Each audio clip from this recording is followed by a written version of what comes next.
Romains 9, verset 33, « Et celui qui croit en lui ne sera point confus. » Donc celui qui croit au Seigneur Jésus-Christ, il n'est pas confus. Il sait comment nous sommes sauvés, ok? L'évangile est clair, il est limpide. Il suffit de croire au Seigneur Jésus-Christ pour être sauvé, ok?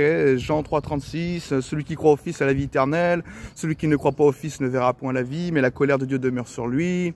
Jean 3, 16, car Dieu a tant aimé le monde qu'il a donné son Fils unique, afin que quiconque croit en lui ne périsse point, mais qu'il ait la vie éternelle, ok? Acte 16, versets 30 et 31, le geôlier romain pose la question à Paul et à Silas, que faut-il que je fasse pour être sauvé? Paul et Silas répondirent, crois au Seigneur Jésus et tu seras sauvé, ok? Il n'y a rien de confus là-dedans. Et donc, quand on a des faux prophètes qui jouent avec le fait, oui, vous savez, nous sommes sauvés par la foi seule, mais la foi n'est jamais seule, il faut persévérer.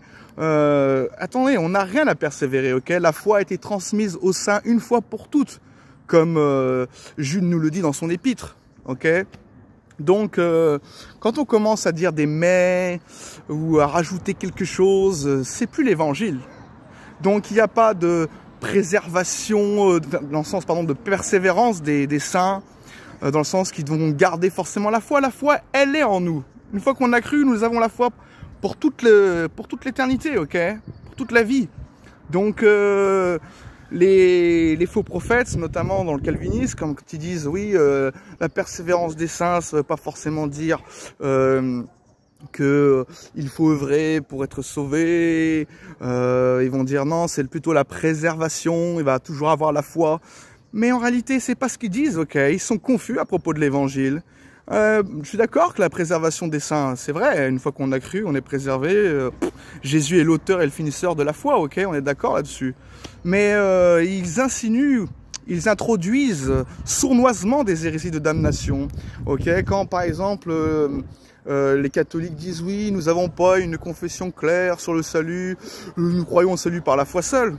Et puis ils sortent toutes les doctrines qui enseignent un salut par les œuvres. Je veux dire le purgatoire par exemple, comme si nous devions expier nos péchés encore dans le purgatoire, ce qui est une hérésie. Ok, Jésus-Christ a expié tous les péchés, tous les péchés ont été pardonnés. Ok, donc la notion de purgatoire, c'est enseigner un salut par les œuvres, ok. Par exemple aussi le fait qu'il faut être baptisé, si on est baptisé, on reçoit le pardon des péchés. Non, non, le pardon des péchés, c'est le fait d'avoir cru seulement, ok. Le baptême est un symbole de ce que nous avons cru, mais en aucunement le baptême ne peut contribuer au salut, etc. Ils vont te dire, oui, il y a des péchés mortels de l'âme, etc. Il faut se confesser, ok, avoir l'absolution du prêtre et compagnie. Sinon, on peut mourir dans un état de péché mortel et perdre le salut. Non, ok. Ces gens sont confus à propos de l'évangile. L'évangile, c'est tu as cru au Seigneur Jésus-Christ, tu es sauvé, ok. Il n'y a rien que tu puisses faire pour perdre le salut. Donc, les faux prophètes, ils jonglent avec ça en disant, oui, nous sommes sauvés par la foi seule, mais bon, mais il rajoute, mais il faut tenir une vie de sainteté pratique, c'est ça qui prouve que tu es vraiment sauvé, blablabla. Bla, bla, bla, bla. Non, l'évangile n'est pas confus, ok.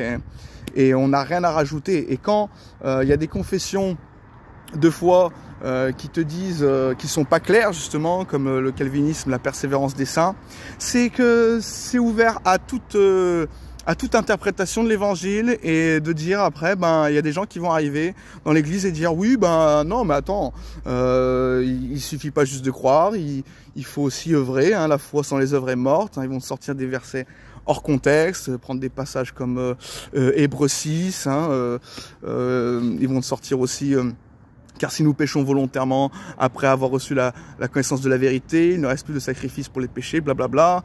Donc ils vont tout sortir un panel de fausses croyances, de versets qui tordent, etc. Et puis à la base, ils te disent, nous croyons au salut par la foi seule. Non, c'est pas vrai. Ces gens ne croient pas au salut par la foi seule. Je suis désolé. Les calvinistes du 5e point ne croient pas au salut par la foi seule. Mais il y en a qui jonglent, ok? Les faux prophètes, ils jonglent. Hein. Un coup, ils vont te dire dans une prêche, oui, nous sommes sauvés par la grâce, il suffit de croire au Seigneur Jésus-Christ. Et puis, dans une autre prêche, ils vont te sortir, vous savez, hein, faut persévérer jusqu'à la fin. Hein. Paul lui-même, il a persévéré, hein. Il avait peut-être peur de perdre son salut, etc. Ils vont te sortir des inepties totales, ok. Donc, je préfère être franc sur l'évangile. D'ailleurs, c'est ce que Paul dit, hein. Il dit comme ça, afin que la vérité de l'évangile soit maintenue, hein, dans les actes des apôtres. Il n'y a rien à négocier, ok. On ne négocie pas avec ce qui est central, ce qui est fondamental, c'est le fait d'avoir cru au Seigneur Jésus-Christ pour être sauvé. Il n'y a rien d'autre à rajouter, ok. Voilà, un petit coup de gueule, je l'entends de ma part, mais je veux dire, nous sommes dans l'obligation, en tant qu'enfants de Dieu, de défendre la vérité, et donc qu'on ne me sorte pas des soi-disant, tiens, c'est un peu plus compliqué que cela, etc. Non, tu as cru, tu as la vie éternelle, tu es passé de la mort à la vie au moment où tu as cru. Donc forcément, tu vas persévérer dans la foi, dans le sens où tu vas toujours avoir la foi, ok. Mais d'autres personnes insinuent en disant, non mais la foi... la foi n'est jamais seule. Si tu as vraiment la foi, tu vas quand même avoir une transformation visible extérieure, blablabla.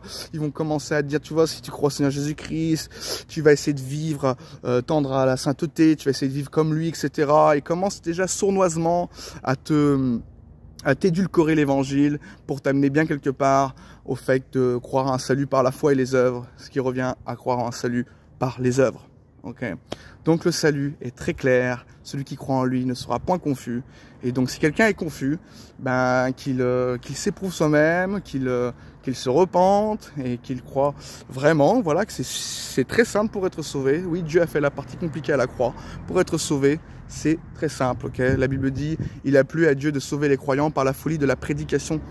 Okay. Et donc c'est peut-être une folie pour les hommes, mais c'est comme ça que Dieu a sauvé le monde et je trouve ça merveilleux. Tu crois ou tu crois pas? Telle est la question. Point barre.